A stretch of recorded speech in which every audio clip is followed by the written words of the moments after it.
மல்கியா 3ஆம் அதிகாரம் 16ஆம் வசனம், 17, 18 எல்லோரும் சேர்ந்து வாசிக்கலாம்.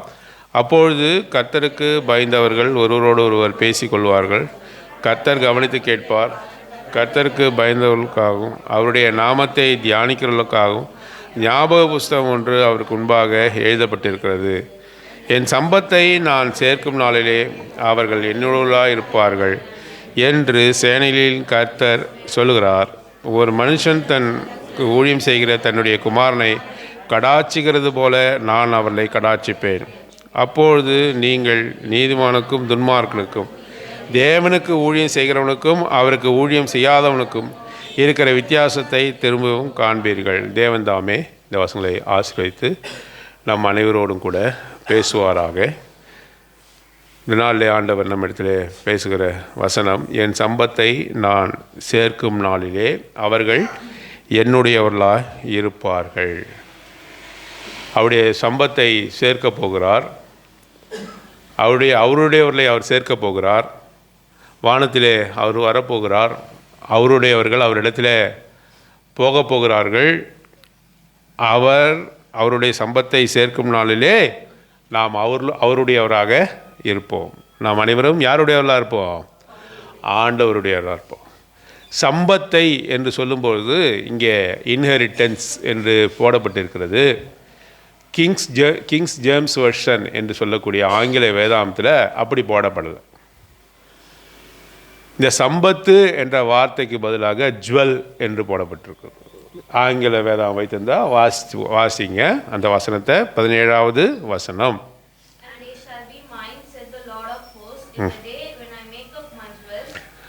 when I make up my jewel. எவ்வளோ வித்தியாசம் இருக்குல்ல. இன்ஹெரிட்டன்ஸ், சம்பத்துன்னா ப்ராப்பர்ட்டி, சொத்து. இங்கே எப்படி போடப்பட்டிருக்குனாக்கா I will make up my jewel. அதாவது ஒரு ஆபரணத்தை, ஒரு நகையை செய்கிறதை போல சொல்லப்பட்டிருக்கிறது. Kings James version. New American version என்று சொல்லக்கூடிய அந்த வேதாந்தத்தில் ட்ரெஷர்டு பொசஷன் என்று போடப்பட்டிருக்கு. ட்ரெஷர்டு பொசஷன்னா மதிப்புமிக்க சம்பத்து. இன்னொரு லிவிங் டிரான்ஸ்லேஷனில் என்ன போடப்பட்டிருக்குதுன்னு சொன்னாக்கா ஸ்பெஷல் பொசஷன் என்று போடப்பட்டிருக்கு. ஆனால் கிங் ஜேம்ஸ் வெர்ஷன், ஆகவே தான் ஆங்கில வேதாகம் வைத்திருக்கிறவர்கள் இந்த கிங்ஸ் ஜேம்ஸ் வெர்ஷனை வைத்திருக்கணும். அதில் வித்தியாசமாக போடப்பட்டிருக்கு. அதுதான் மிக நெருக்கமான ஒரு காரியம். ஆண்டவர் சொல்ல வருகிற அந்த சிந்தனையை சொல்லுகிற வாக்கியம், I will make up my jewel. ஒரு நகையை செய்கிறது போல சொல்கிறார். I will make up my jewel. யார் அவர்? அந்த நகை யாருன்னா நாம தான். அந்த நகை யாருன்னு சொன்னாக்கா நாம தான். சம்பத்தில் அது நகை. I will makeup. அப்போது அந்த நகையை உருவாக்கி கொண்டு இருக்கிறார். பாருங்கள், சில நகையெல்லாம் பார்க்குறோம், அது ஒரே ஃப்ளாட்டாக இல்லாமல் அதில் அலங்காரங்கள் செய்யப்பட்டு இருக்கிறது. பார்த்துருக்கீங்களா? பேங்கிள். ஒரு வளையலை எடுத்துங்க, அதில் என்ன பண்ணுறாங்க? அதில் அநேகமான டிசைன். நீங்கள் சாதாரணமாக பிளெயினான ஒரு வலையில் கேட்டிங்கன்னா, காப்பு போல் ஒரு வலையில் கேட்டிங்கன்னா, உடனடியாக அந்த நகை கடைக்காரன் ஆசாரி என்ன பண்ணுறான்? எடுத்து ஒரு காப்பை கையில் மாட்டிடுறான். எனக்கு அதில் இந்த டிசைன் வேணுங்க, அதில் அந்த டிசைன் வேணுங்க, யானை இருக்கணுங்க, குதிரை இருக்கணுங்க, அதில் புறா இருக்கணுங்கன்னாக்கா அவர் என்ன சொல்லுவார்? போய் வாங்க, ஆர்டர் கொடுத்துட்டு போங்க, போய் ஒரு 2 மாதம் வாங்க அப்படின்னு சொல்லுவார். அது நேர்த்தியான சிற்பாசாரியத்தில் கொடுத்து அந்த நகைக்கு டெக்கரேட்டிவ் பண்ணுறத நம்ம பார்க்குறோம். சில நகைகள்லாம் பார்க்குறோம் இல்லையா? விலையேறப்பட்ட கற்களெல்லாம் வைத்து தங்க நகையை செய்கிறாங்க. பலவிதமான கற்களை வைத்து அங்கே தங்க நகைகளை செய்கிறாங்க. அதுக்கெல்லாம் ரொம்ப அதாவது 6 மாதத்துக்கு முன்னாடி, 1 வருஷத்துக்கு முன்னாடி என்ன செய்யணும்? அங்கே என்ன பண்ணணும்? நம்ம அங்கே ஆர்டர் கொடுக்கணும். அப்போ தான் செய்ய முடியும். உடனடியாக போய் பர்ச்சேஸ் பண்ணிட்டு வர முடியாது. அந்த நகையெல்லாம் டிஸ்பிளேலேயும் இருக்காது. நகை கடைக்கு போனால் தெரியும். அந்த நகையெல்லாம் உங்கள் விருப்பத்துக்கு கேட்டோன்னா டிஸ்பிளேயில் இருக்காது. அங்கே காட்சிப்படுத்தியிருக்க மாட்டாங்க. அதை கஸ்டமரைஸ்டு ஜுவல் என்று சொல்கிறாங்க. உங்களுக்கு எப்படி விருப்பம் அதுக்கு தகுந்த மாதிரி செஞ்சு தருவாங்க. நீங்கள் என்ன பண்ணால் அது இப்போ கஸ்டமரைஸ்டு ஜுவல்ஸ். அப்போ நீங்கள் அதுக்கு தகுந்த மாதிரி நீங்கள் என்ன செய்யணும், அவங்ககிட்ட போய் அந்த ஆர்டரை கொடுத்துட்டு வரணும். அதுக்கு டைம் எடுக்கும் இல்லையா? ஆண்டவர் கூட சொல்கிறாரு, என் சம்பத்தை சேர்க்கும் நாளிலே I will make up my jewel in order to receive it. உங்களை கூட அவர் எப்படி வைத்திருக்கிறாரு, ஒரு ஆபரணத்தை போல உங்களை நினைக்கிறார். என் புருஷன் என்னை மதிக்கவே இல்லைங்க, என் மனைவி என்னை மதிக்கவே இல்லைங்க, என் பிள்ளைங்க மதிக்கலைங்க, என் ஊரார் மதிக்கலை, பக்கத்து வீட்டுக்காரன் மதிக்கலைங்க. ஆனால் ஆண்டவர் என்ன செய்கிறார், உன்னை அவ்வளவாக உன்னை மதிக்கிறார். இப்போது நகை நம்ம வைத்திருக்கிறோம், ஒரு சில பேர் நகை வைத்திருக்கிறோம். அதை எப்படி வைத்திருப்போம்? புக் ஷெல்ஃபில் வைத்திருப்போமா? எங்கே வைத்திருப்போம்? சேஃபஸ்ட்டு பிளேஸ்னு ஒன்று இருக்குது இல்லை? சேஃபஸ்ட்டு பிளேஸ் அப்படின்னு இருக்குது. இப்போ நான் திருடங்களாம் நல்லா தெரிஞ்சிருச்சு. என்ன இதில் அலமாரி திறந்தோடனே லாக்கருக்குள்ளே இருக்கும். இப்போ அலமாரி திறந்து லாக்கரை திறந்த உடனே சைடு உள்ள கையை விட்டால் சைடில் ஒரு லாக்கரு போகுது. அதுவும் திருடன் தெரிஞ்சுக்கிட்டான்னு சொல்லிட்டு இப்போ என்ன பண்ணுறாங்க, நான் ஒரு அலமாரியை பார்த்தேன். அந்த அலமாரி எப்படி இருக்குனாக்கா, அலமாரியில் தட்டாக இருக்குல்ல, அந்த தட்டே வந்து டபுளாக இருக்குது. தெரில, பார்த்தா சாதாரண தட்டை தூக்குனாக்கா அதில் ஸ்பேஸ் இருக்குது. ஏன் நகைகளை அங்கே போய் நல்ல ஒரு இதை வைப்பாங்களா? வீணான பொருளை போய் அங்கே போய் வைப்பாங்களா? ஊசி போன சாம்பார், ஊசி போன சாப்பாடு, வடை, உளுத்த வடை அதெல்லாம் வைப்பாங்களா? எனக்கு எது விலையேற பெற்றதோ அதை தான் எடுத்துகிட்டு போயிட்டு திருடன் களவாடி கொண்டு போகாதபடி பத்திரமாக வைப்பேன். ஆண்டவர் சொல்றார், you are a jewel in making. In மேக்கிங்னாக்கா ஆயத்தப்படுத்தப்பட்டு கொண்டு இருக்கிற ஒரு பொன்னாபரணத்துக்கு, ஒரு நகைக்கு ஒப்பாக இருக்கிறாய். பாருங்கள், நம்மளுடைய ஆத்துமாக்கள் அவருடைய பார்வையில் எவ்வளவு விலையேற பெற்றதாக இருக்கிறது. விலையேற பெற்றதா இல்லையா? இல்லை, இருக்கு. ஆகவே நம்ம சகோதரர் மத்தியில் மற்றவங்கள வந்து என்ன பண்ணக்கூடாது, குடும்பத்தில் மற்ற சகோதரர் மத்தியில் நம்ம தாழ்வாக நினைக்கவே கூடாது. ஏன்னா நீங்கள் ஆண்டோடைய பார்வையில் விலையேற பெற்றவளாக இருக்கீங்க. நானும் கூட என்ன செய்யணும், உங்களை விலையேற பெற்றவளாக தான் மதிக்கணும். உங்களுக்கு ஒரு வேலை படிப்பு இல்லாமல் இருக்கலாம், நல்ல வேலை இல்லாமல் இருக்கலாம், இந்த உலகத்தாரால் ஒதுக்கப்பட்டு இருக்கலாம். ஆனால் என்னுடைய பார்வையிலும் நீங்கள் எப்படி இருக்கணும், விலையேற பெற்றவளாக இருக்கணும். ஏனென்றால் கர்த்தருடைய பார்வையில் நீ யார்? விலையேற பெற்றவள். மறந்துடக்கூடாது. ஆகவே ஆண்டவர் சொல்கிறார், ஏசாயாவின் புத்தகம் 43ஆம் அதிகாரம் 4ஆம் வசனம், book of Isaiah chapter 43 verse 4. நீ என் பார்வைக்கு அருமையானபடியால் கனம் பெற்றாய், சிநேகித்தேன்.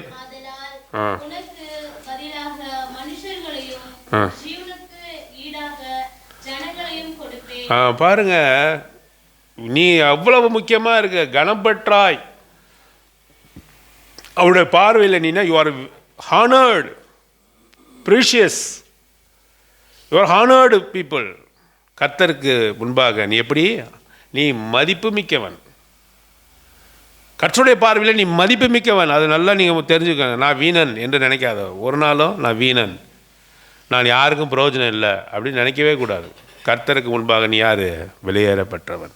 கர்த்தர் உன்னை அப்படி தான் பார்க்குறார். ஆகவே ஜனங்களை நாடு என்ன பண்ணுறாரு, உனக்காக அவர் கொடுக்குறாரு. நாடு வேணுமா? எத்தனை நாடு வேணும் உனக்கு, நான் தரேன். ஆனால் ஏன் ஜனங்கன்னு சொல்கிறார்.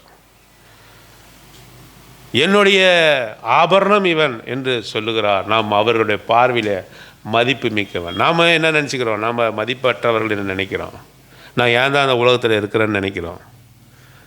இது ஒரு காரியமாக தான் மற்றவர்கள் சொல்கிற சொல்லு வந்து நம்மை காயப்படுத்துகிறது. நீ காயப்பட வேண்டிய அவசியம் இல்லை. ஆண்டவர் சொல்கிறார், நீ என்னுடைய பார்வையில் ஜுவல் இன் மேக்கிங், நீ ஆயத்தப்படுத்தப்பட்டு கொண்டிருக்கிற ஆபரணத்துக்கு ஒப்பாக நீ என்ன பண்ணப்படுற, காணப்படுகிறாய்.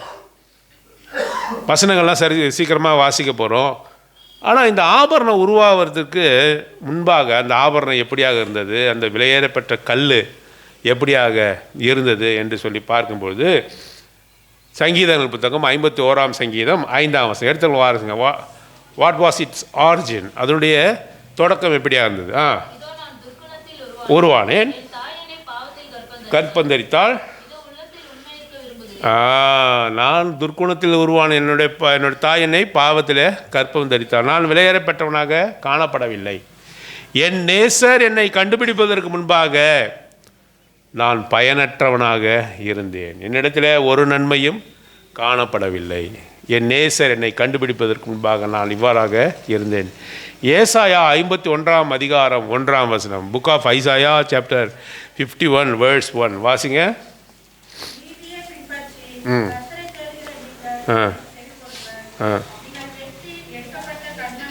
நீங்கள் வெட்டி எடுக்கப்பட்ட கண்மலையும் நீ கண்மலை துறவில் இருந்து நீ எடுக்கப்பட்ட தாழ்விடங்களிலிருந்து நீ என்ன செய்யப்பட்ட, வெட்டி எடுக்கப்பட்ட, இதெல்லாம் நீ நினைத்துக்கொள் என்று சொல்லுகிறார். சங்கீதம் புத்தகம் 40 சங்கீதம் 2 வசனம். Book of Psalms chapter 40 verse 2. குழியிலும் தூக்கி எடுத்தார். பயங்கரமான குழி, உளையான சேறு. நான் வந்த இடங்கள் எப்படிப்பட்டது? பயங்கரமான குழி, உளையான சேறு, வெட்டி எடுக்கப்பட்ட கண்மலை. என்னிடத்தில் எந்த விதமான நன்மையும் இல்லை, எந்த விதமான மதிப்பும் இல்லை, எந்த விதமான கிரியைகளும் என்னிடத்தில் நன்மையான கிரிகளும் காணப்படவில்லை என்று சொல்லியிருப்பான். என்னுடைய பிறப்பின் வர்த்தமானம் என்ன? அதிகமாக வாசித்திருக்க அந்த பகுதி எசேக்கியேல் 16 அதிகாரம். என்னுடைய பிறப்பின் வர்த்தமானம் என்ன? என் தாய் ஒரு ஏத்தித்தி, என்னுடைய தகப்பன் எமோரியன். நான் என்னுடைய தொப்புள் கொடி அறுக்கப்படாமலும் நான் சுத்திகரிக்கப்படாமலும் தெருவிலே வீசப்பட்டவனாக இருந்தேன். நான் இஸ்ரவேல் ஜனத்தை சேர்ந்தவன் அல்ல. ஏத்தித்தி எமோரியனுக்கு பிறந்தவன். நான் பிறந்தபோது என்னை சுத்திகரிக்காமல் என்ன செய்தாங்க? என்னை தெருவில் வீசினார்கள். நான் இரத்தத்தில் கிடந்தேன். என்னுடைய வர்த்தமானம் அதுதான். It's my history. நான் தோண்டி எடுக்கப்பட்டவன். என்னிடத்தில் எந்த மதிப்பும் இல்லை. என்னுடைய இது அப்படியாக காணப்பட்டது. அப்படிப்பட்டவளை ஆண்டவர் என்ன செய்தார்? எபிரேயர் 4 அதிகாரம் 12 வசனம். Hebrews chapter 4 verse 12. எடுத்தவங்க வாசிங்க, சீக்கிரம் வாசிங்க. Hebrews chapter 4 verse 12. எபிரேயர் 4 அதிகாரம் 12. ஜீவனும் வல்லமையும் உள்ளதாயும்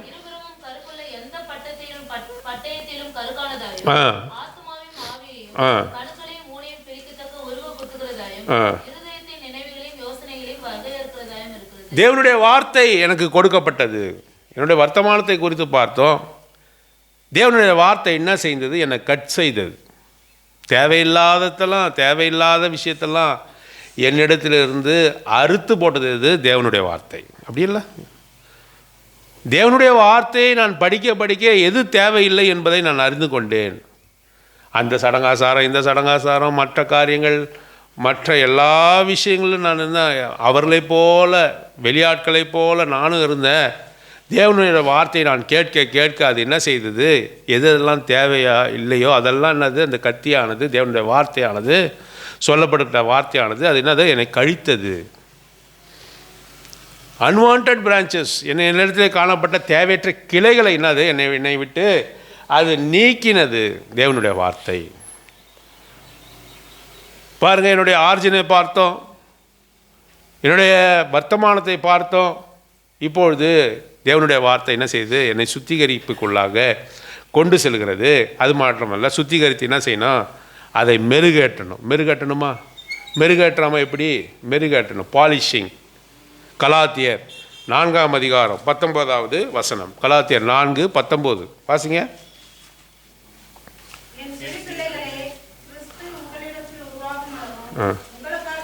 கிறிஸ்து என்ன செய்யணும்? எந்த அளவுக்கு நமக்கு பாலிஷ் பண்ணணும்? கிறிஸ்து என்னிடத்தில் உருவாகும்.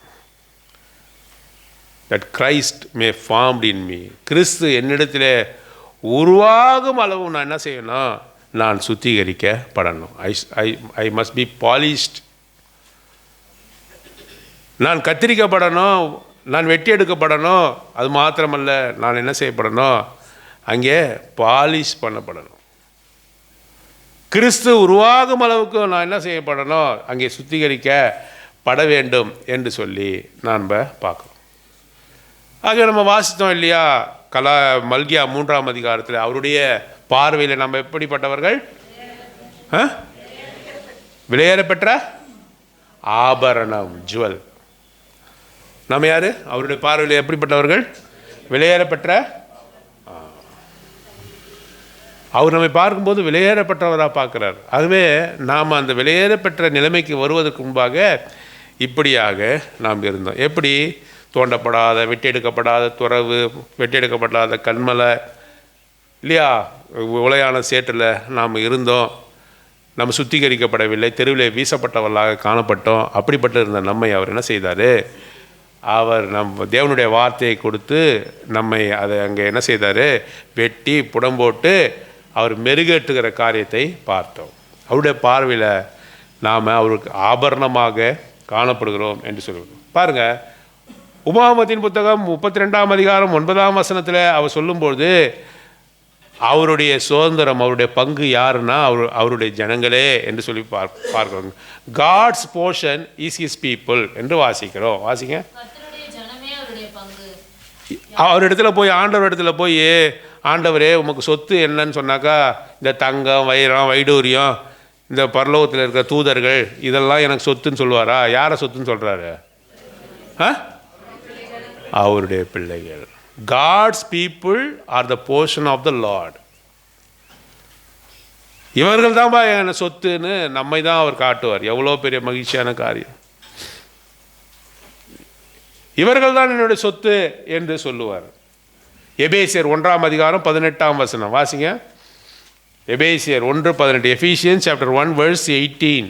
தாம் நம்மை அழைத்ததினாலே நமக்கு உண்டாயிருக்கிற நம்பிக்கை இன்னதென்றும், பரிசுத்தவான்களிடத்தில் தமக்கு உண்டாயிருக்கிற சுதந்திரத்தினுடைய மகிமையின் ஐஸ்வர்யம் இன்னதென்றும். இந்த வசனம் ஆங்கிலத்தில் படித்தா ரொம்ப நல்லா இருக்குது. எஃபீசியன்ஸ் சாப்டர் 1 verse 18 படிங்க.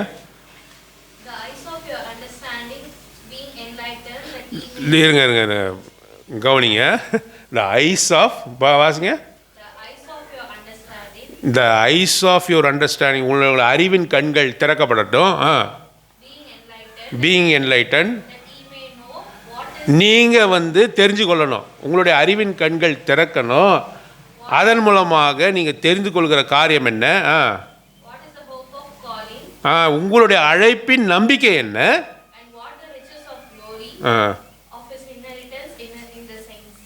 பரிசுத்தவான்களுக்குள்ளே வைக்கப்பட்டிருக்கிற அவருடைய சம்பத்து. நம்மை பரிசுத்தப்படுத்தி நம்மளோட பங்கை எங்கே வைத்திருக்கிறாரு? பரிசுத்தவான்களோட கூட பங்கை வைத்திருக்கிறார். இதை நம்ம பரிசுத்தவான்களாக இருக்கிறோம், நம்ம பரிசுத்தர்களாக இருக்கிறோம். அதை தான் இங்கே அப்போஸ்தலனாகிய பவுல் எபேசிய சபைக்கு சொல்கிறார். நாம் பரிசுத்தவான்களாக காணப்படுகிறோம்.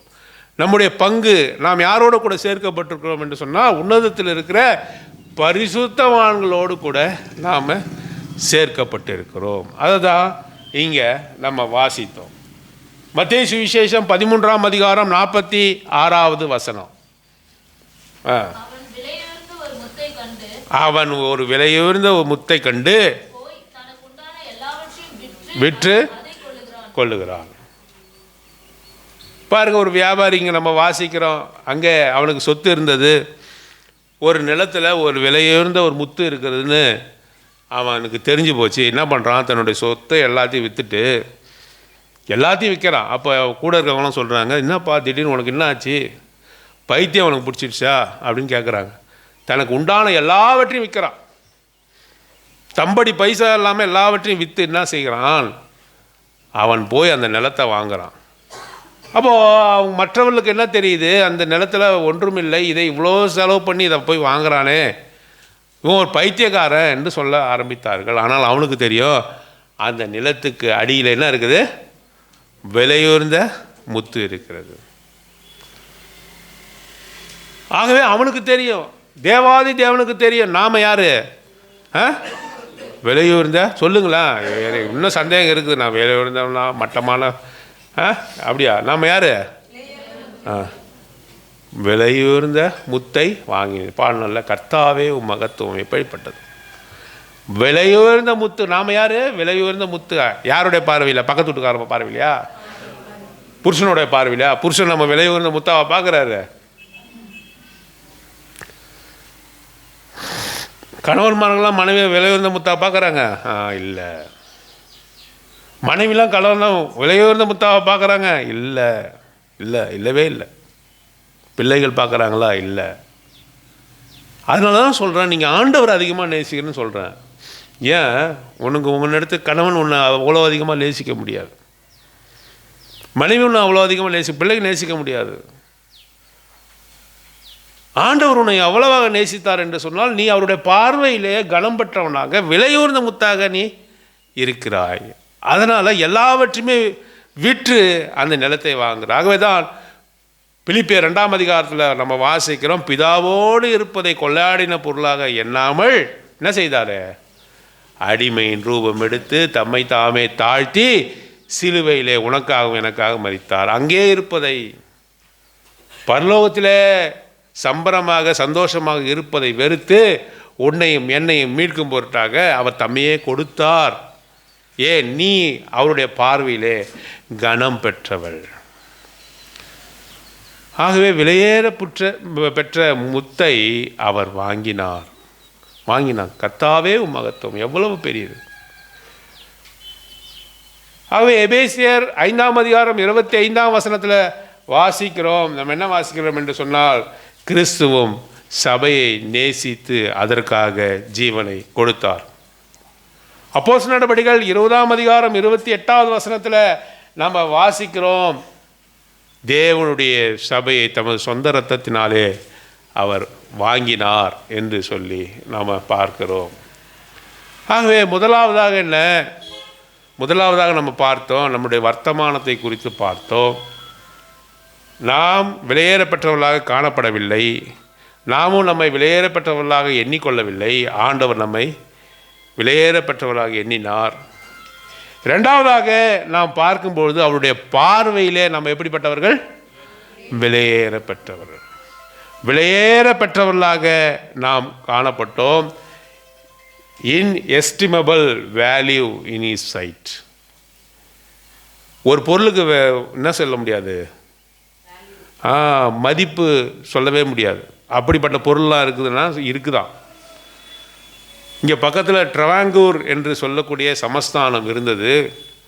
பத்மநாபபுரம் அரண்மனை கேரளாவை ஒட்டி. அந்த பத்மநாபபுரம் அரண்மனைக்கு, அந்த பத்மநாபபுரம் கோவிலில் பத்மநாப சுவாமி என்று சொல்லக்கூடிய ஒரு டெய்ட்டி இருக்கிறாங்க. அதுக்கு பாதாள அறைகள் இருக்கிறது. அதில் மரகதம், கோமேதம்னு சொல்லி பல வைரங்கள், வைடூரியங்கள் அந்த அறையில் வைக்கப்பட்டிருக்கிறது. அதை எவ்வளோ ஆண்டு காலமாக என்ன பண்ணல, இன்னும் கூட திறக்கலை. அதுக்கு சொல்கிறாங்க, அதனுடைய மதிப்பை அளவிட முடியாது. இம்மெஷரபிள், இன்எஸ்டிமபிள் அப்படின்னாக்கா அதுக்கு மதிப்பே போட முடியாது. நமக்கு கூட மதிப்பு போட முடியாதவர்கள் நாம் ஒவ்வொருவரும். ஆச்சரியமாக இருக்குல்ல, நம்ம ஆண்டவருடைய பார்வையில் அவ்வளவு விலையேறப்பட்டவங்க. ஆகவே இன்றைக்கு நம்ம யாரும் மதிக்கலைன்னு சொல்லி நம்ம என்ன பண்ணக்கூடாது? வருத்தப்படலாமா? என்னை யாருமே மதிக்கலைங்க, என்னை யாருமே கனப்படுத்தலைங்க. நான் அவருடைய பார்வையிலே கனம் பெற்றவனாக இருக்கிறேன். ஒரு நாளில் நான் உளையான சேற்றில் இருந்தேன், அமிழ்ந்து போன குழியில் இருந்தேன், மீட்பார் ஒருவரும் இல்லாமல் இருந்தேன். இப்பொழுது அவருடைய பார்வையிலே விலையேற பெற்றவனாக என்னை அவர் கருதினார். ஆகவே தான் என்னை உண்டாக்கினார், டிவைன் கிரியேஷன் என்று சொல்லி நாம் பார்க்கிறோம். என் மீது அவர் அன்பு வைத்தார் என்று சொல்லி கூட நாம் பார்க்கிறோம். நீதிமொழியின் புத்தகம் 8ஆம் அதிகாரம் 31வது வசனம் வாசிங்க.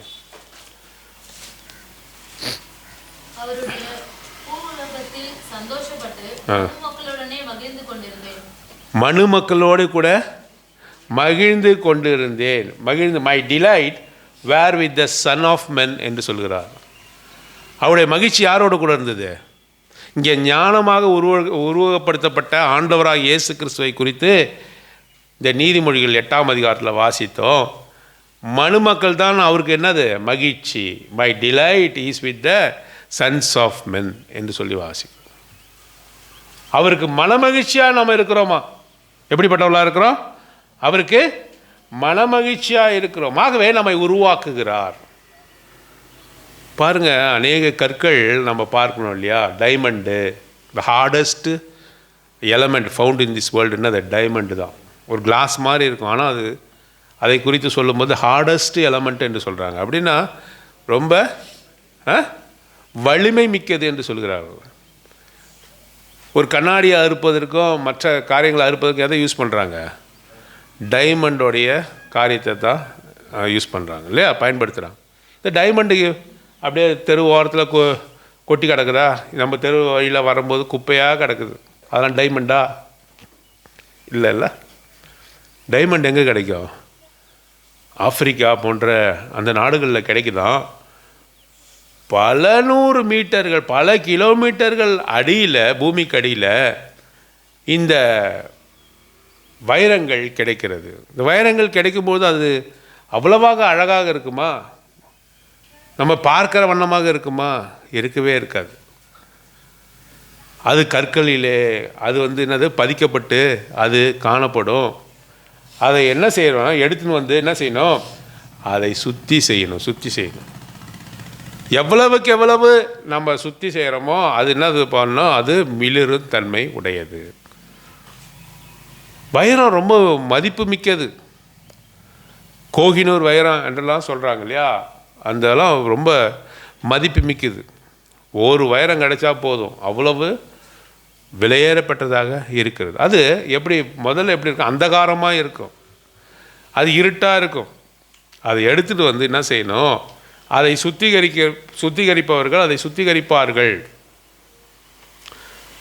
பாருங்கள், அதை பல்வேறு விதமாக பாலிஷ் செய்து, பல்வேறு விதமாக கட் செய்து அது என்ன பண்ணுவாங்க? ஒரு வைரத்தினுடைய மதிப்பு எவ்வளவாக உயரும் என்று சொன்னால், அது ஒளியை வாங்கி இது என்ன செய்யணும்? பல்வேறு விதமாக அது என்ன பண்ணணும்? அதை பிரிக்கிறதுல தான் அந்த வைரத்தினுடைய மதிப்பு இருக்கிறது. வைரத்துக்கு தண்ணியிலே தானே ஒளி இருக்கிறதா? இல்லை. ஒரு இருட்டு அறையில் வைரத்தை வச்சுட்டீங்க, அப்படியே வெளிச்சமாக இருக்குமா? இருக்காது. அதன் மீது ஒரு வெளிச்சம் படும்பொழுது இட் ஸ்கேட்டர்ஸ் லைட் என்று சொல்லி நாம் பார்க்கிறோம். இட் ஸ்கேட்டர்ஸ் லைட், அதிலிருந்து வெளிச்சம் வருகிறதாக பார்க்கிறோம். ஆகவே நாமும் கூட அவர் ஒரு வைரத்தை போல விலையேறப்பட்டதாக உருவாக்குகிறார். நமக்கென்று ஒரு வெளிச்சம் இல்லை, நாம் அந்தகாரமாக இருந்தோம். அவருடைய வெளிச்சத்தினாலே நாமும் கூட வெளிச்சத்தை தருகிறோம். எபேசியர் 5ஆம் அதிகாரம் 8ஆம் வசனம் எடுத்தல் வாசிங்க. எபேசியர் 5:8, எஃபிஷியன்ஸ் சாப்டர் 5 முற்காலத்தில் நம்ம எப்படி இருந்தோம்? வெளிச்சமாக இருந்தோமா? அந்தகாரமாக இருந்தோம். யோவான் சுவிசேஷம் 8ஆம் அதிகாரம் 12ஆம் வசனம் என்ன சொல்லுகிறது? ஐ ஆம் த லைட் என்று சொல்லுகிறது. என்னது? நானே உலகத்திற்கு ஒளியாய் இருக்கிறேன் என்று சொல்கிறார். அவர்தான் உலகத்துக்கு ஒளி. நாம் எப்படி? நாமும் ஒளியாக இருந்தோமா? நாம் எப்படி இருந்தோம்? எபேசியரில் வாசித்தோம். என்ன வாசித்தோம்? அந்தகாரமாக இருந்தோம், இருட்டாக இருந்தோம். அவர் எப்படி ஒளியாக இருந்தார்? அவர் என்ன செய்தார் நமக்கு? பாருங்க, மத்தேயு சுவிசேஷம் 5ஆம் அதிகாரம் 14ஆம் வசனம். மேத்யூ காஸ்பல் சாப்டர் 5:14 வாசிங்க. இப்போது நம்ம எப்படி இருக்கிறோம்? நாமும் கூட வெளிச்சமாக இருக்கிறோம். அவருடைய ஒளியை பெற்ற நாம இப்பொழுது நாமும் கூட we are the light of the world என்று சொல்லி வாசிக்கிறோம். அதே அதிகாரம் 16ஆவது வசனம் வாசிங்க.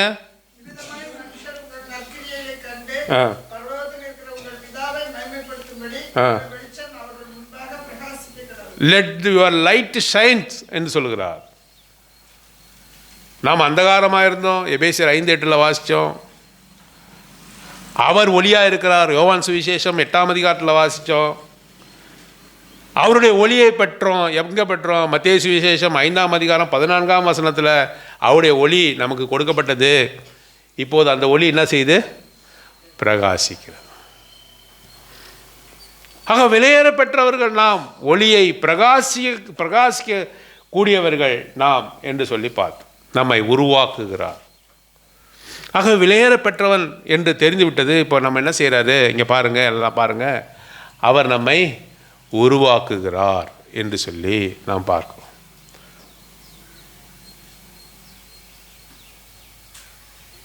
நம்ம இந்த பாட்டில் ஒரு வார்த்தை வாசித்தோம். என்ன வாசித்தோம்? சிருஷ்டிப்பது சிருஷ்டியை சிருஷ்டிப்பது மிக எளிது தானே. சூரியனை சந்திரனை நீங்கள் பார்க்குற காரியங்களை, மரங்களை, செடிகளை, மச்சங்களை, மீன்களை இவையெல்லாம் உருவாக்குவது கர்த்தருக்கு எப்படியா? ஒரு பாவியை மீட்பது அரிது. ஒரு பாவியை மீட்பது தான் மிகப்பெரிய கஷ்டம். ஏன்? அவனுக்கு சுயமாக சிந்திக்கக்கூடிய எண்ணத்தை கொடுத்துட்டாரு. அவன் தீமையை தான் சிந்திக்கிறான். வான்னு சொன்னாங்க, இல்லாதவைகளை இருக்கிறவைகளை போல அழைத்தாரு இல்லை. சூரியன் வர கடவுதுன்னாக்கா சூரியன் என்ன பொறுமை நடந்து வந்ததா? உடனே பிரகாஷ். சந்திரன் வர கடவுதுன்னு சந்திரன் வந்துச்சு. எல்லாவற்றையும் இல்லாதவைகளை இருக்கிறவைகளை போய் அழைத்தார். ஆனால் பாவியை மாற்றுவது சாதாரண காரியமாக அவருக்கு இல்லை. ஏன்? அவரே இந்த உலகத்தில் வர வேண்டியது. அவர் ஒரு வார்த்தை சொன்னால் எல்லாம் உண்டாச்சு. ஆனால் ஒன்று என்ன வான்னு சொல்ல, ஒன்று என்ன சொல்லியிருக்கலாம்? வா என்று சொல்லியிருக்கலாம். என்னிடமாய் வா, உன் பாவத்தை விட்டு வா என்று சொல்லியிருக்கலாம். அவர் அப்படி சொல்லாமல் என்ன செய்தார்? உன்னை சேர்த்து கொள்வதற்காக அவரே இந்த உலகத்தில் வந்தார் என்று சொல்லிப்பார். சிருஷ்டியை சிருஷ்டித்த சக்தியை காட்டிலும் பதே பெரியது. சிருஷ்டியை சிருஷ்டித்த சக்தியை காட்டிலும் பாவியை மீட்பதே பெரியது. உம்மிடமிருந்த யாவையும் இழந்தீர், உம்மிடமிருந்த யாவையும் ஈந்தீர், விலையேற பெற்ற வாங்கினீர், இந்த முத்தை வாங்கினீர். ஆகவே எல்லாவற்றையும் காட்டிலும் அந்த விலை உயர்ந்த முத்தை வாங்குவதற்கு அவரே கீழே வந்தார். யார் நீங்கள்? நீனு நான் யார்? விலையேறப்பெற்ற முத்து, விலையேறப்பெற்ற கல். நீனு நான் யார்? விலையேறப்பெற்ற. ஏன் ஆண்டவர் இன்றைக்கி பேசுகிறாரு? முதல்ல நாம் என்ன நினச்சிக்கிறோம்? நம்ம வீணாக போனவங்க நினச்சிக்கிறோம். நம்ம எதுக்குமே பயனில்லை. நம்மளுடைய எண்ணம் எப்படி இருக்குது மைண்டில்? நான் ஏன் தான் பிரதர் உயிரோடு இருக்கிறேன். இந்த ரெண்டுக்காக தான் ஆண்டவர் இன்றைக்கி உங்கள்கிட்ட பற்றி பேசுகிறார். முதல்ல நீ யார் என்பது கர்த்தருடைய பார்வையில் எவ்வளோ பெற்றதாக இருக்கிறாய் என்பதை நீ ஆண்டவர் இன்றைக்கி உங்கள்கிட்ட பேசுகிறார். நான் வீணாக போனவன், எனக்கு ஒன்றும் இல்லைங்க. வீணாக போனவன் சொன்னாவே அவன் எதுக்கு முட்டாள்னு சொன்னாக்கா எதுக்கு பாத்திரன் ஆவான்? எரிநரத்துக்கு பாத்திரன் தூக்கி அவனுக்கு அக்கினி கடலில் போடுறான்றார். முதல்ல என்னை குறித்து நான் என்ன மதிப்பீடு செய்து வைத்திருக்கிறேன்? கர்த்தருடைய பார்வையிலே நான் விலையேற பெற்றவன். கர்த்தருடைய பார்வையிலே நான் விலையேற பெற்றவன். அது உனக்கு வரணும். ரெண்டாவது, யார் என்ன சொன்னாலும் அது உன்னை எதுவும் தாக்காது. முட்டாள்டா நீ, இந்த உலகத்தில் வாழறதுக்கே தகுதி இல்லை. ஜெசிந்தா மிஸ்ஸுன்னு ஒரு மிஸ் இருந்தாங்க, ஆண்டிக்கு தெரியும். ஜெசிந்தா மிஸ்ஸுன்னு ரொம்ப ஸ்ட்ரிக்டான மிஸ்ஸு. எனக்கு சயின்ஸ் டீச்சராக வந்தாங்க. அவங்க அடிக்கடி சொல்கிற வார்த்தை என்ன தெரியுமா? சோத்துக்கு தண்டம், பூமிக்கு நீ பாரம். சில டீச்சருக்கெலாம் சில பழமொழிங்க அவங்களோட ஒட்டியே இருக்கும். சொன்னாங்க, நீ சோத்துக்கு தண்டம், நீ சோறு சாப்பிட்றது தண்டமாக சோறு சாப்பிட்ற, பூமிக்கு பாரம் சொல்லிக்கிட்டே இருந்தாங்க. வருஷம் முடிகிறதுக்காகட்டே ஒரு நாள் கேள்விப்பட்டால் அவங்க தூக்கிலிட்டு மரித்து போனாங்க. அவங்க முதல்ல தண்டமாக இருந்திருக்காங்க, நமக்கு தெரியல. யார் சொன்னாங்களோ அது அவங்க இந்த பூமிக்கு பாரமாக இருந்திருக்காங்க. அவங்க கதையை ஆண்டவர் முடிச்சிட்டார். ரொம்ப மன வருத்தப்பட்டோம். யாரையும் தண்டம்னு சொல்லாத, யாரும் வீணர்கள்னு சொல்லாத. உன்னை குறித்தே நீ என்ன பண்ணாத? நீ கர்த்தருடைய பார்வையில் விலையேறப்பட்டவன் என்பதை நீ என்ன பண்ணணும்? மனதில் இருத்தி வைத்து கொள்ளணும். பாருங்கள், அப்படியாக நம்மை உருவாக்குகிறார். வாசிக்க வேண்டிய அவசியம் இல்லை. ஏன்னா அதிகமான வசனங்கள் உங்களிடத்தில் நான் சொல்லியிருக்கிறேன். அவர் உருவாக்குகிற விதத்தை குறித்து ரோமருக்கு எழுதின 8ஆம் அதிகாரத்திலும் யூதா 1ஆம் அதிகாரம் 1ஆம் வசனத்திலையும் நம்ம ஆபரணத்தை குறித்து பார்த்தோம். மல்கியா 3ஆம் அதிகாரத்தில் பார்த்தோம். ஆபரணத்தை குறித்து முதல் காரியம் என்ன? நம்முடைய வர்த்தமானம், நம்முடைய ஹிஸ்ட்ரி என்ன என்று பார்த்தோம். ரெண்டாவது என்ன பார்த்தோம்? அவருடைய பார்வையில் நம்ம விலையேற பெற்றவர்கள் என்பதை குறித்து பார்த்தோம். மூன்றாவதாக பார்க்கும்போது நமக்குள்ளாக அவர் கிரியை செய்கிறதை பார்க்கணும். டிவைன் கிரியேஷனை குறித்து நாம் பார்த்தோம். அவர் என்ன செய்கிறாரு? நம்ம வெட்டி எடுத்து அவர் என்ன செய்கிறாரு? நம்மை பரிசுத்தப்படுத்துகிறார். இந்த ரோமருக்கு எழுதின 8ஆம் அதிகாரம் யூதா 1:1 இந்த காரியங்களை பார்த்தோம். ஆகவே நாம் அடுத்ததாக நம்ம பார்க்கிறது 1 கொரிந்தியர் 1ஆம் அதிகாரம் 26வது வசனம். 1 கொரிந்தியர் 1:26 வாசிங்க.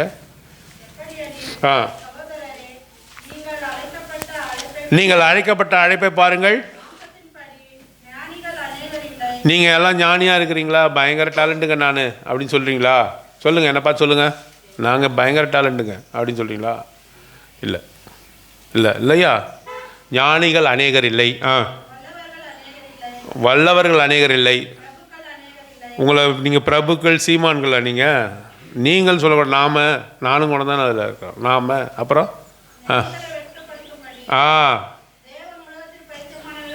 நாம் யார்? சரி, இப்போ ஒரு பைத்தியத்தை யார் தெரிஞ்சு கொள்வாங்க? பைத்தியமானவளை தெரிந்து கொண்டு பைத்தியம்னா தெரிஞ்சு கொள்ள. இப்போ ட்ரம்ப் வந்திருக்காருல்ல, கவனிங்க. ட்ரம்ப் வந்திருக்காருல்ல, அவர் அந்த நாட்டுக்கு போகிறதுக்கு பல்வேறு விசா கேட்டகரி இருக்குது. விசா கொடுக்குறாரு, அந்த நாடு விசா கொடுக்குது. விசானாக்கா அழைப்பானை, நீங்கள் போகலாம். அந்த பல கேட்டகரியாக அந்த விசாவை பிரித்து வச்சுருக்குறாங்க. குடும்பத்தை சார்ந்தவங்க போகலாம், அந்த ஒரு படித்தவங்க போகலாம் அப்படின்லாம் கொடுத்து வச்சுருக்காங்க. இப்போ என்ன தெரியுமா? த பீப்புள் ஆஃப் என்ன சொல்கிறது, ஹை எபிலிட்டி, அட்வான்ஸ் எபிலிட்டி, அதாவது மிக திறமைசாலிகள்னு ஒரு கேட்டகரி வச்சுருக்கான். மிக மிக திறமையானவர்களுக்கு கொடுக்கப்படுகின்ற விசா கேட்டகரி ஒன்று இருக்குது. நம்மால் என்ன பண்ணிட்டான், நாங்கள்லாம் திறமையானவங்களாம் சொல்லிட்டு அந்த கேட்டகரிக்குள்ளே இதுவரையும் எல்லாரும் உள்ளே போயிட்டான். லட்சக்கணக்கான பேர் மிக மிக திறமைசாலிகள் என்று அந்த ஒரு கேட்டகரி வைத்தோன்னா அந்த யுனைடெட் ஸ்டேட்ஸில், அமெரிக்காவில் வைத்தோன்னா அந்த மிக மிக திறமைசாலிகள் என்ற அந்த கேட்டகரியில் லட்சக்கணக்கான பேர் போயிட்டான். ட்ரம்ப் ஆட்சிக்கு வந்தார். மிக மிக திறமைசாலியில் கூப்பிடு அவங்க அப்படின்னாக்கா அவங்க எப்படி இருக்காங்கனாக்கா, அந்த திறமைசாலிகளுக்கு என்ன பண்ணியிருக்காங்க, அதுக்கு உள்ளே வந்துட்டாங்க. சரி, இவங்களுக்கு ஸ்பெஷல் கோச்சிங் கொடுக்கணும், அவங்க ஒன்றுமே தெரியலன்னு சொல்லிட்டு அந்த நாட்டினுடைய திறமைகளை வளர்த்து கொடுக்க அவங்க கோச்சிங் கொடுக்குறாங்க. அதுக்கு காசு செலவு பண்ண வேண்டியதாக இருந்தது. யார் காசு செலவு பண்ணாங்க? அமெரிக்க கவர்மெண்ட்டே காசு செலவு பண்ணிச்சு. அப்போ கூப்பிட்டுக்கண்டா ஒரு முட்டாளை இந்த கேட்டகரியில் கூப்பிட்டு உள்ள இவங்களை திறமையாக்கிறதுக்கு நாங்கள் செலவு பண்ணி இவங்களை திறமையாக ஆக்கணுமா? அதுக்காக இந்த கேட்டகரி வச்சா யாரெல்லாம் இதில் வந்தாங்களோ அத்தனை பேர் திரும்பி போங்கன்னு சொல்லிச்சு ஃபைலை தள்ளி விட்டான். ஒவ்வொரு நாளும் திறமைசாலிகளை தங்களிடத்துல வர பிரயாசப்படுது. ஆனால் ஆண்டவர் எப்படிப்பட்டவர்? எப்படின்னா சொல்கிறாரு, நீ பைத்தியமாக முதல்ல வண்டியில் ஏறுன்றார். அவரோட கேட்டகரி எப்படி? நீ பைத்தியம் ஏங்க, எனக்கு ஒன்றும் தெரியாது, பரவாயில்ல ஏறு, எனக்கு எல்லாம் தெரியும், ஒன்று எடுத்துக்க, கிளம்புப்பா, உனக்கு தான் தெரியுதுல்ல, நீயே பழிச்சிக்க. இது எங்கே சொல்கிறாரு? 1 சாமுவேல் 2ஆம் அதிகாரத்தில் அன்னாள் அங்கே சாமுவேலினுடைய அம்மா சொல்கிறாங்க, அவர் வெறுமையாக அனுப்பினார். என்ன திறமை இருக்குன்னாக்கா நீ வெறுமையாக போ, நான் பைத்தியங்க, நான் ஒன்றும் இல்லைங்க, எனக்கு ஒன்றுமே தெரியாதுங்க அப்படின்னு நீ சொன்னால் வண்டியில் ஏறுன்ற. ஞானிகளை வெட்கப்படுத்தும்படி பைத்தியமானவர்களை தெரிந்து கொண்டார். அவருடைய அழைப்பை பாருங்கள், அவருடைய அழைப்பை பாருங்கள். உன்னை அவர் என்ன செய்கிறாரு? ரேர், அதிசயமான பொருளாக உன்னை அவர் என்னது, அவர் உன்னை பார்க்கும்போதே ஒரு அதிசயமான கிடைக்காத பொருளாக அவர் என்ன செய்கிறாரு? உன்னை அவர் பார்க்கிறார் என்று சொல்லி பார்க்க. அதுக்கப்புறம் அவர் மாத்திரம் அழகு வாய்ந்தவன்ல, அவருடைய பார்வையில் நீனு என்னது அழகாக இருக்கிறியான். அவர் பார்க்கும்போது எப்படி? ஒரு மாப்பிள்ளை ஒரு பொண்ணை கல்யாணம் பண்ணுறதுக்கு என்ன செய்வார்? முதல்ல என்ன பார்ப்பாங்க? அழகாக இருக்குதான்னு பார்ப்பாங்க. அவர் சொல்கிறாரு, நாமெல்லாம் யார்? அவருடைய மனவாட்டி. அவர் யார்? சத்தமாக சொல்லுங்களா, முடிச்சிடலாம். அவர் மணவாளன். அப்போ அவரிடத்துல அவர் நம்ம பார்க்கும்போது நம்ம எப்படி இருந்தோம்? மேக்கப் போட்டுருந்தோமா? எப்படி இருந்தோம்? அவர் பார்க்கும்போதே நம்ம எப்படி இருந்தோம்? அழகாக தோணிருக்கும். ஒருவேளை நான் கண்ணாடி முன்னாடி நின்று பார்க்கும்போது அசிங்கமாக இருக்குது. வாலிபர்லாம் பாருங்கள், இப்போ பாருங்கள், அவங்களுடைய வாழ்க்கையில் முழு நேரத்தை எதுக்கு செலவு பண்ணுவாங்க? உள்ளே போனாலும் வெளியே வந்தாலும் கண்ணாடி முன்னாடி நின்று அதிக நேரத்தை செலவு பண்ணுறோம். ஒரு மனுஷன் 100 வருஷம் வாழறான்னாக்கா கண்ணாடி முன்னாடி நின்று செலவு பண்ண வருடங்கள் எத்தனை தெரியுமா? எத்தனை வருஷம்? 3.5 வருஷம் கண்ணாடி முன்னே நின்று இருக்குமா. ஒரு மனுஷன் 100 வயசு வாழ்ந்தாக்கா 3.5 வருஷம் கண்ணாடி முன்னே நின்று பார்த்துருக்கோமா. கணக்கு படுதான். நம்ம எப்படி இருக்கோம்? எப்படி அழகுப்படுத்தினாலும் நம்ம இடத்துல ஒரு அழகும் இல்லை. ஆனால் ஆண்டவர் நம்மை பார்க்கும்போது நம்ம இடத்துல எப்படி இருந்தது? மிக அழகாக இருந்தோம். ஆகவே என் ரூபவதியே வா என்று சொல்லி அழைக்கிறார். உன்னத பாட்டில் என் பிரியமே புறாவே, பிரியமே புறாவே ரூபவதியே வா என்று சொல்லி அழைக்க. ஒருவேளை கணவன் கல்யாணம் ஆன புதுசில் ஹனி மணி இல்லை ஹனி தேனே மானே அப்படின்னு அழைச்சிருக்கலாம். நாள் ஆவ எப்படி அனுப்பினா சொல்லுங்களா? உழுந்து ஏன் சரிங்க? என்ன அனுப்பின? நம்மை பார்க்கும்போது அவருக்கு பிரியமாக இருக்கிறது. பிரியமே ரூபவதியே என் புறாவே என்று சொல்லி உன்னையும் என்னையும் அவர் அழைக்கிறார். அவருடைய பார்வையிலே நான் அழகாக இருக்கிறேன். எனக்காக நினச்சிருக்கீங்களா? நான் கர்த்தருடைய பார்வையில் மிகவும் அழகு வாய்ந்தவர் என்று சொல்லி பார். சரி, நம்ம எல்லாரும் ஒரே மாதிரியாக இருக்கிறோமா? இல்லை. நம்ம எல்லாம் ஒரே ஆபரணமா? ஒரே வலையெல்லாம் இங்கேருந்து இது வரையும் போட்டுனாக்க நல்லா இருக்குமா? ஒன்று கழுத்துக்கு, ஒன்று தலைக்கு, ஒன்று சடைக்கு, ஒன்றுத்துக்கு இடுப்புக்கு, காலுக்கு என்று சொல்லி பல்வேறு விதமாக ஆபரணங்கள் அங்கே போடப்படுகிறது. எல்லாம் நாங்கள் எல்லாம் வளையலுங்க அப்படின்னாக்க நல்லா இருக்குமா? ஆப்பிரிக்கா தேசத்தில் தான் இப்படி போட்டிருப்பாங்கல்ல, பார்த்துருக்கீங்களா படத்தில்? வெரைட்டி இருக்கிறது. கற்களிலும் கூட என்ன இருக்குது? வெரைட்டி இருக்கிறது என்று சொல்லி பாருங்க. பவழம் எப்படி இருக்கும் சொல்லுங்கள்? சிவப்பா, ரெட் ரூபீஸ் என்று சொல்கிறாங்க. விலையேறப்பட்டது பவழம், விலையேறப்பட்டது. அது எப்படி இருக்கிறது? சிகப்பாக தான் இருக்கும். ரெண்டாவதாக நாம் பார்க்கும்போது எமரால்டு என்று வாசிக்கிறோம். எமரால்டுனா என்னது? மரகதம். மரகதம் எப்படி இருக்கும்? கிரீன். மரகதம் சிவப்பாக இருக்காது. மரகதம் எப்படி இருக்கும்? பச்சையாக இருக்கும். Emerald will be green. அதோட நேச்சர் என்ன? அது பச்சையாக இருக்கும். இந்திரநீலம்னு ஒரு கல் இருக்குது, சஃபயர் என்று சொல்கிறாங்க. சஃபயர். இந்திரநீலம் எப்படி இருக்கும்? அதிலே இருக்குது பிரதர், இந்திர நீலம், அதனால் நீலம் கரெக்டு தான். அது நீல கலரில் இருக்கும். சுகந்தின்னு ஒரு கல் இருக்குது. சுகந்தின்னு பேர் வச்சுருக்காங்கல்ல, அதெல்லாம் ஒரு கல். சுனீரம் என்பது ஒரு கல். இதெல்லாம் எங்கே வாசிக்கிறோன்னாக்கா வெளிப்படுத்தின விசேஷம் 21 வாசிக்கிறோம். சுகந்தின்னு ஒரு கல் இருக்குது. அது எப்படி இருக்குன்னா ஊதா கலரில் இருக்கும். வயலட், அமெத்திஸ்ட் என்று ஆங்கிலத்தில் அதை சொல்கிறாங்க. ஒவ்வொரு கல்லுக்கும் ஒவ்வொரு நிறமாக இருக்குது. நீங்கள் ஒவ்வொருவரும் ஆண்டவருடைய பிள்ளைங்க தான், ஆனால் ஒவ்வொரு குவாலிட்டிஸ் உங்களுக்குள்ளே இருக்குது. எல்லாம் ஒரே கல்லாக இல்லை. பாருங்க, பிரதான ஆசாரியன் பழைய ஏற்பாட்டில் சொல்லப்பட்டு இருக்கிறான். பிரதான ஆசாரியன் ஒரு மார்பில் ஏபோத் என்று சொல்லக்கூடிய அந்த கச்சையை, அந்த காரியத்தை அவன் மார்பிலே தரித்திருக்கிறான். அந்த ஏபோத்தில் 12 கற்களும் பொறிக்கப்பட்டு இருக்கிறது. எல்லாம் ஒரே கல்லாக எமரால்டு மரகதமாகவே பொறித்திடாமல் ஒவ்வொரு கல்லாக பொறித்திருக்காங்க. ஒவ்வொரு கல்லும் ஒவ்வொரு நிறமுடையது, ஒவ்வொரு குணமுடையது. இந்த கற்கள் எல்லாம் யாருடைய மார்புக்கு, யாருடைய இருதயத்துக்கு அருகாமையில் இருக்கிறது? இந்த ஹை பிரீஸ்ட் ஆரோனுடைய இருதயத்துக்கு அருகாமையில் இருக்கிறது. நீ பல கலரில் இருந்தாலும் சரிதான், பல ஷேப்பில் இருந்தாலும் சரிதான், நீ எல்லாமே பிரதான ஆசாரியராகிய ஆண்டவராகிய இயேசு கிறிஸ்துவின் இருதயத்திலே வைக்கப்பட்டிருக்கிறாய். வெரைட்டி என்று வாசிக்கும்.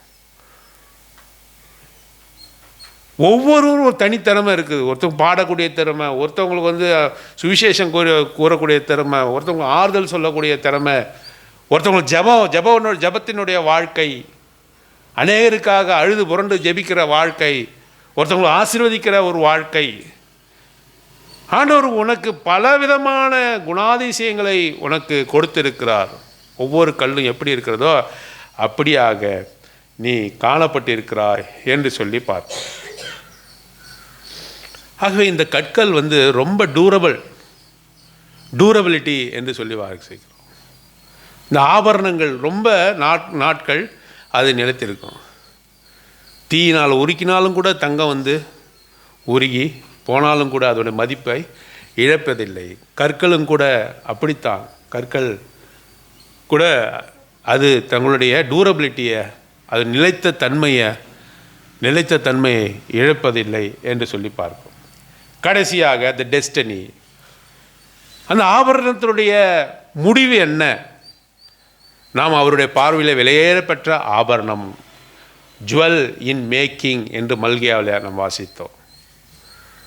ஆபரணமாக நாம் செய்யப்பட்டு கொண்டு இருக்கிறோம். அது விலையேறப்பட்டதாக இருக்கிறது. அதனுடைய முடிவு என்ன? What is the destiny of the jewel? ஏசாயா 62 அதிகாரம் 3ஆம் வசனம் முடிக்க போகிறோம். 62:3. கர்த்தருடைய கையில் அலங்காரமான கிரீடமும் கரத்தில் ராஜ முடியுமாய் இருக்க. எல்லாம் நம்ம அந்த ஆபரணம் எங்கே இருக்க வேண்டும்? கர்த்தருடைய கையிலே, கர்த்தர் அணிவித்து கொள்ளும் விதமாக அந்த ஆபரணங்கள் இருக்க வேண்டும். நாம் எல்லாரும் ஆபரணம் என்று சொல்லப்பட்டிருக்கிறது. we are jewel in making. we are jewel in making. நாம் ஆபரணமாக அவருக்கு ஏற்றவாறு செய்யப்பட்டு கொண்டிருக்கிறோம் என்று சொல்லி நாம் வாசிக்கிறோம். இதை செய்து அவர் என்ன செய்கிறார்? 1 தெசலோனிக்கர் 4ஆம் அதிகாரத்தில் அவரிடமாய் எடுத்துக்கொள்கிறார். காட் அப் இன் த ஏர் என்று சொல்லி வாசிக்கிறோம். 1 தெசலோனிக்கர் 4. அதே 1 தெசலோனிக்கர் 4ஆம் அதிகாரத்தில் என்ன வாசிக்கிறோம் என்று சொன்னால், அவரோடு கூட சதா காலமும் வாழும்படியாக அவரிடத்துல எடுத்துக்கொள்ளப்படுகிறோம். நகையை செஞ்சு அந்த சிற்பாசாரி இடத்துல தங்கிடுமா? ஒரு நகை செய்கிறாங்க, அதை செய்கிறவன் இடத்துல தங்கிடுமா? ஷோரூமில் தங்கிடுமா? அது யார் இடத்துல போக வேண்டுமோ, அதை யார் வந்து விலையை கொடுத்து வாங்குகிறாங்களோ அவர் இடத்துல கண்டிப்பாக போய் அது என்ன செய்யணும்? சேரணும். கண்டிப்பாக சேரணும். நாம் ஆபரணமாக ஆயத்தப்படுத்தப்பட்ட பிறகு மல்கியா 3 வாசித்தோம், அவரோடு கூட எடுத்துக்கொள்ளப்பட வேண்டும். 1 தெசலோனிக்கர் 4ஆம் அதிகாரத்தில் வாசிக்கிறோம். அதே நான் 1 தெசலோனிக்கர் 4ஆம் அதிகாரத்தில் என்ன வாசிக்கிறேன்னு சொன்னாக்கா, அவரோடு கூட சதா காலமும் இருக்கும்படியாக நாம் அவரிடத்தில் இருக்கிறோம் என்று சொல்லி பார்ப்போம். சரி, இந்த உலகத்தில் இருக்கக்கூடிய நகைகள், ஆபரணங்கள், சேஃப்டிலாம் தேவை இல்லையா? பாதுகாப்புலாம் இந்த உலகத்தில் இருக்கக்கூடிய ஆபரணங்களுக்கு தேவை. அவருடைய ஆபரணத்துக்கு ஏதாவது ஒரு சேஃப்டி தேவையா? இப்போ உலகத்திலே ரொம்ப சேஃபஸ்ட்டு மியூசியம் ஒன்று இருந்தது. இப்போ இப்போ பேப்பரில் படிச்சிங்களா? பாரிஸில் தான் நினைக்கிறேன். பாரிஸில் ஏதோ ஒரு நாட்டில் அதில் வந்து முக்கியமான ஒரு இதை வந்து ஈஸியாக மோட்டர் பைக்கில் வந்து திருட்டு போயிட்டாங்களாம். மோட்டர் பைக்கில் வந்து 2 பேர் திருடர்கள் வந்து ஏணி போட்டு அழகாக அந்த ரூமுக்குள்ளே போய் எடுத்துகிட்டு போயிட்டாங்களாம். நம்பவே முடியல. ரொம்ப விலையேறப்பட்ட அந்த மியூசியத்தில் வைத்து பாதுகாக்கப்பட்ட, அருங்காட்சியில் வைத்து பாதுகாக்கப்பட்ட பொக்கிஷங்களை சாதாரணமாக திருடி கொண்டு போனதை அங்கே நம்ம பார்க்கிறோம். இப்போ அவரிடத்திலிருந்து இந்த ஆபரணமாக இருக்கக்கூடிய நம்மை பிரிக்க முடியுமா? அவருடைய அன்பை விட்டு நம்மை பிரிப்பது உபத்திரவமோ நிர்வாணமோ எந்த ஒரு காரியமோ அவரை விட்டு நம்மை பிரிக்க முடியாது. நாம் தொலைந்து போக முடியுமா? கவனிங்க முடிக்க போகிறோம். தொலைந்து போக முடியுமா? எல்லாரும் தலையாட்டல. ஒரு அமெரிக்கன் ரிசர்ச்சர் சொல்கிறார், இந்தியாவில் வந்து வாயை திறந்து சொல்ல மாட்டாங்களாம், பதில் சொல்ல சொன்னான் தலையைத்தான் ஆட்டுவாங்களாம். தலையிலே பதில் சொல்லக்கூடியவர்கள் இந்தியர்கள் என்ற ஒரு ஆராய்ச்சி வாயை திறந்து சொல்ல மாட்டாங்க, தலையிலே நீங்கள் புரிஞ்சுக்கணும், ஆமாவா இல்லையான்னு அவங்க தலையை வச்சு நீங்கள் புரிஞ்சுங்க அப்படின்னு ஒரு ரிசர்ச் சொல்கிறாரு. பாருங்கள், அவரை விட்டு நம்மை பிரிக்க முடியாது, அவரை விட்டு பிரிக்க முடியாது. நாம் தொலைந்து போக முடியுமா? இந்த உலகத்தினோட ஆபரணங்கள்னா ஆகும், தொலைந்து போவோம். அவரை விட்டு நம்ம தொலைந்து போனாலும் விட மாட்டார். எங்கே வாசிக்கிறோம்? லூக்காஸ் விசேஷம் 15ஆம் அதிகாரத்தில் வாசிக்கிறோம். 100 ஆடு இருந்தது, ஒரு ஆடு என்ன பண்ணுச்சு? தொலைஞ்சு போச்சு. சரி, போனால் போய் தொலைஞ்சு போ அப்படின்னு 99 ஆடு ரொம்ப எனக்கு முக்கியம் அப்படின்னாரா? தொலைந்து போன ஆட்டை என்ன பண்ணார்? தேடி கண்டுபிடித்து தோளில் போட்டுக்கொண்டு கோபமும் ஆத்திரமுமாக நடந்து வந்தார்.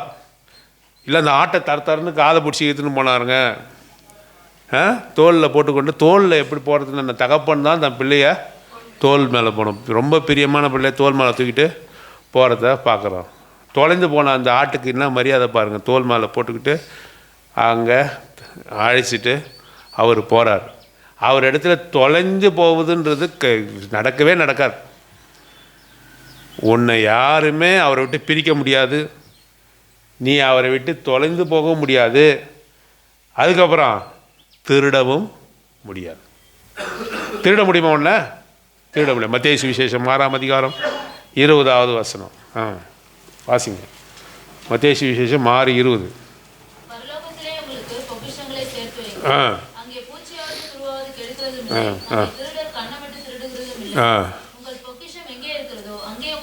நீங்கள் பொக்கிஷமாக இருக்கிறீர்கள், you are a treasured position. நீங்கள் எங்கே சேர்க்கப்பட போகிறீங்க? பரலோகத்தில்.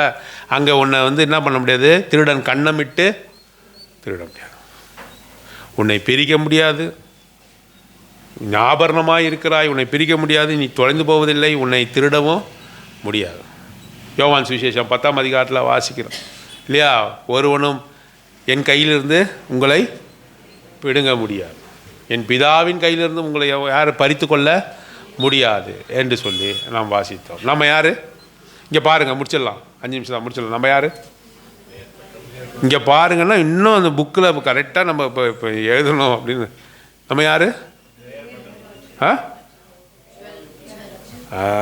ஆங்கிலத்தில் தான் கரெக்டாக இருக்குது. யார் ஜுவல் இன் மேக்கிங். நம்ம பரிபூர்ணப்படுத்தப்பட்ட ஆபரணம் இல்லை, நம்ம ஆயத்தப்படுத்தப்பட்டு கொண்டு இருக்கிற ஆபரணம். Your jewel in making. நம்முடைய வர்த்தமான அந்த ஆபரணத்துடைய ஹிஸ்ட்ரி எப்படி இருந்தது? அந்தகாரமாக இருந்தது, அதன் இடத்துல ஒளி இல்லை, அது உளையான சேற்றில் இருந்தது. இப்படிப்பட்ட நம்ம என்ன செய்தார்? அவர் சுத்திகரித்தார், அதை மெருகேற்றினார். பாலிஷ் என்பதுக்கு சரியான வார்த்தை என்ன? மெருகேற்றார். எப்படி மெருகேற்றுவார்? அப்படியே தோளில் தட்டி கொடுத்து நல்லா மெருக இருப்பா அப்படின்னா என்ன பண்ணுவார்? மெருகத்துறதுனா என்ன காரியம்னாக்கா உபத்திரவம். மெருகேற்றும் போது உனக்கு என்னது? உபத்திரவம் வரும். உன்னை தெரிந்து கொண்டார், உன்னை இது பண்ணார், அது என்ன செய்தார்? உன்னை மெருகேற்றினா, பாலிஷிங் என்று சொல்லி பார்க்கணும். அவருடைய பார்வையில் நீ விலையேறப்பட்டவன், நீ விலையேறப்பட்டவன், நீ விலையேறப்பட்டவன், யூ ஆர் மை போர்ஷன் என்று சொல்கிறார். அப்படின்னு என்ன? நீ என்னுடைய ஆண்டவர்கிட்ட போயிட்டு என்னோட சொத்து எங்கன்னு கேட்டால் என்ன சொல்லுவார்? கேட்குற உன்னை பார்த்து என்ன சொல்லுவார்?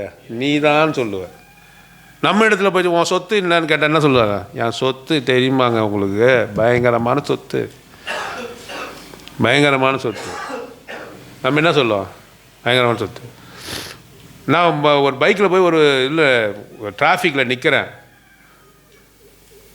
எனக்கு மிகவும் தெரிஞ்சவருடைய அப்பா வராரு. என்ன தெரிஞ்சவரோட அப்பா அவர் வராரு. அவர் என்ன சாதாரண டிவி 50 வராரு. உண்மையாகவே அவங்க வந்து பணக்காரங்க தான். எனக்கு ரொம்ப தெரிஞ்சவனுடைய அப்பா வரார், என்னை கவனிக்கல, முன்னாடி போய் நிற்கிறார். ஒரு புல்லட்டு என்ஃபீல்டு புல்லட் வச்சுருக்கவன் முன்னாடி போய் இங்கே நிற்கிறான். லைட்டாக தான் உரசிச்சிட்டான், ஒன்றையும் அடிக்கலாம் பண்ணல, இப்படி சேர்க்கார சரி அவர் ஏதாவது நம்ம சொல்லுவோம்னு சொல்லிட்டு வாய் எடுக்கிறதுக்கு முன்னாடி அவரே பேசுகிறார். யார்கிட்ட? தன்னை உரசின இடத்துல பேசுகிறார். உரசினாக்கா கீழே உழலை, ஒன்றும் இல்லை, அடிபடலை, எதுவுமே இல்லை. டேய், நான் யார் தெரியுமாடா, என்னை எப்பட்றா நீ உரசலாம்? முதல் ஆர்குமெண்ட். ரெண்டாவது, நான் டிவிஎஸ் வீட்டில் வந்துட்டேன்னு நினைக்கிறியா? நீ வச்சிருக்கிற புல்லட்டு அதுமாரி 3 நிற்கிது என் வீட்டில். என்னது, என் வீடு என்ன தெரியுமாடா? நான் வாயை மூடி பார்க்குறாங்க. நான் எதுக்காக நீ போன? என் சொத்து என்ன தெரியுமா? எனக்கு எங்கெங்கெல்லாம் வீடு இருக்குது தெரியுமா? சத்தமாக எனக்கு எங்கே வீடு இருக்குது, எத்தனை வீடு இருக்குது தெரியுமா? எங்கள் பையனுக்கு எவ்வளோ பேங்க் அக்கௌண்ட் இருக்கு? நான் கூப்பிட்டேன், எல்லாம் இருக்கட்டும், டிராஃபிக் சிக்னல் போட்டாங்க. உன்னுடைய சொத்து சம்பத்து என்னன்னு சொன்னால் நம்ம அப்படி தான் சொல்லுவோம், சிரிக்கிறதுக்கு இல்லை. நாமும் கூட நான் யார் தெரியுமா, நான் எவ்வளோ படிச்சுக்கிறேன் தெரியுமா, அதுதான் சொல்லுவோம். நீ அவரை போய் கேளு, ஆண்டவரே உமக்கு சம்பத்து என்ன, சொத்து என்ன, பரலோகம் தான் அப்படின்னு சொல்லவே இல்லை. அவர் என்ன கேட்கிற உன்னை பார்த்து அவர் என்ன சொல்கிறாரு? நீ தாம்பா என் சம்பத்து, நீ தாம்பா என் சொத்து. எவ்வளோ சந்தோஷம் பாரு. கேட்குற உன்னையே அவர் என்ன சொல்கிறார்? நீ தான் என்னுடைய சம்பத்து.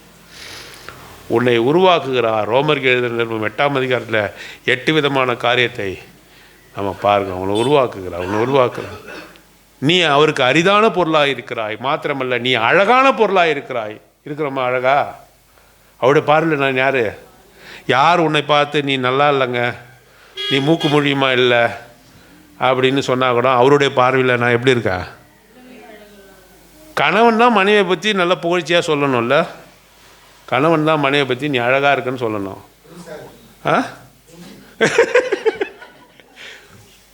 அழகாக இருக்குன்னு சொல்லணும். நம்மளுடைய பரம கணவனாக இருக்கக்கூடிய அவர் என்ன செய்யணும்? அவர் தான் நம்மை அழகுள்ளவர், அழகானவர் என்று நம்மை சொல்லுகிறார். பிரியமானவர், பிரியமாக என் புறாவே என்று அவர் சொல்லக்கூடியவராக இருக்கிறார். கடைசியாக டெஸ்டினியில் என்ன பார்த்தோம்? அவர் நம்மை என்ன செய்கிறாரு?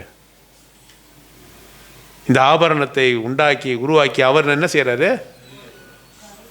அவர் ஏற்றுக்கொள்கிறார், அவர் அணிந்து கொள்கிறார் என்று சொல்லி பார்த்தோம்.